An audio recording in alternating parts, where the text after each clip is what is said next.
Découverte, innovation, prenez de l'avance. Bienvenue dans Futuris. Dans le sud du Kenya, Stanley, 3 ans, est un garçon très actif. Il adore la bouillie de maïs, mais comme beaucoup d'enfants ici, il souffre de malnutrition. Depuis peu, il participe, comme plusieurs centaines d'autres, à un projet de recherche destiné à lutter contre ce fléau, et les résultats sont encourageants.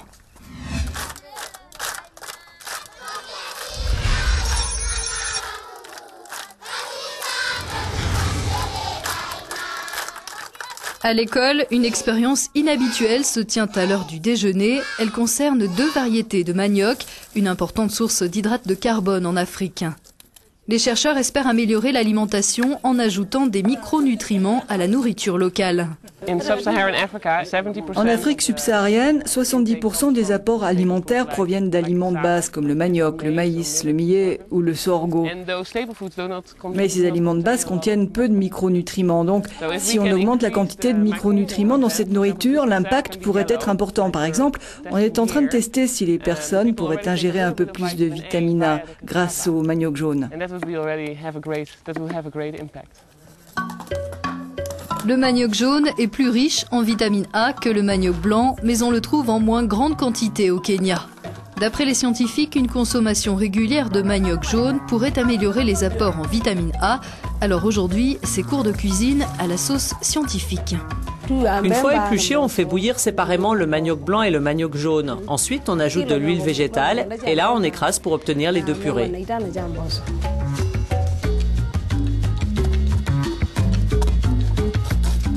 Les 2 maniocs sont ensuite servis à des groupes de volontaires différents.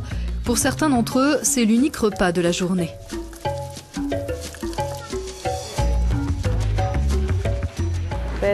Chaque enfant reçoit la même quantité de nourriture chaque jour pendant la durée de l'étude en fonction de son âge. C'est entre 375 et 400 grammes pour les plus jeunes, entre 425 et 450 pour les plus âgés. Dans le manioc jaune, on trouve une grande quantité de bêta-carotène, un pigment précurseur de la vitamine A.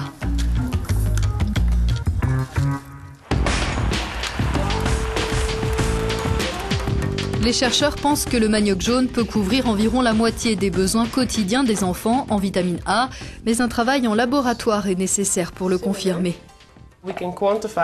On peut mesurer les rations de manioc et ensuite on espère voir comment la teneur en vitamine A augmente dans le sang des volontaires. De cette façon, on sait dans quelle mesure le bêta-carotène fait augmenter ce niveau et donc on peut déterminer si le corps absorbe bien le bêta-carotène du manioc. La vitamine A est l'un des nombreux micronutriments que ces chercheurs africains et européens passent en revue pour trouver de nouveaux moyens de lutte contre la malnutrition.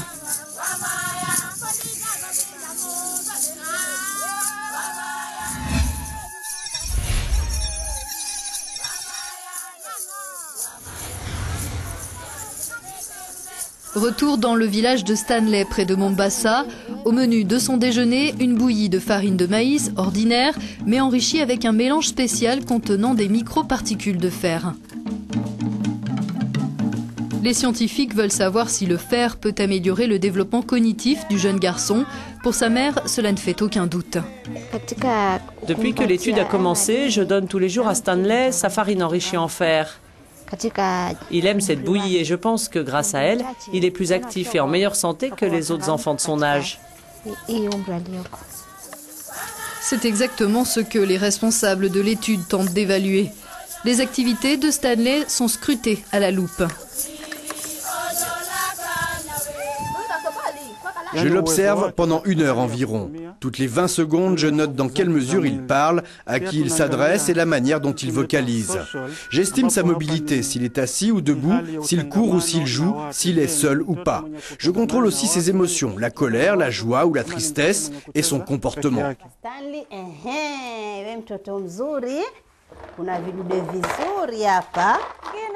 D'autres examens plus approfondis ont lieu dans une clinique à proximité.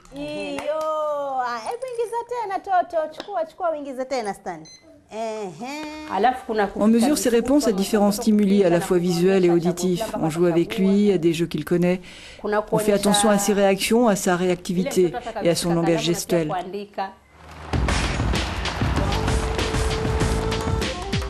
Les psychologues du développement comparent les données d'enfants qui ont pris du fer avec les résultats de ceux qui sont sous placebo. Ils pensent qu'un petit apport de fer ou de zinc peut avoir une grande incidence sur le développement des sujets. On observe leur niveau d'activité parce que c'est l'aspect le plus sensible à la présence de fer. Et donc, dans quelle mesure les enfants de cette étude sont capables d'interagir avec leur environnement.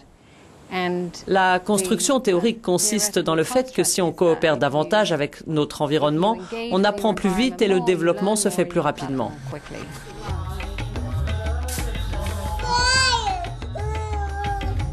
Tout est une question de dosage car les scientifiques craignent qu'à l'inverse, un excès de fer ait un effet néfaste sur la santé.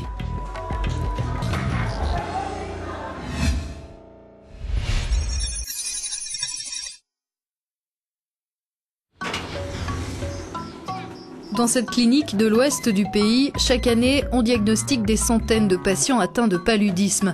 Certaines études ont mis en évidence le lien entre la prise de fer et la vulnérabilité à cette maladie, en particulier chez les femmes enceintes et les nouveau-nés. Là encore, des tests sont menés auprès de volontaires. Quand on est enceinte au Kenya, on nous prescrit souvent des comprimés de fer.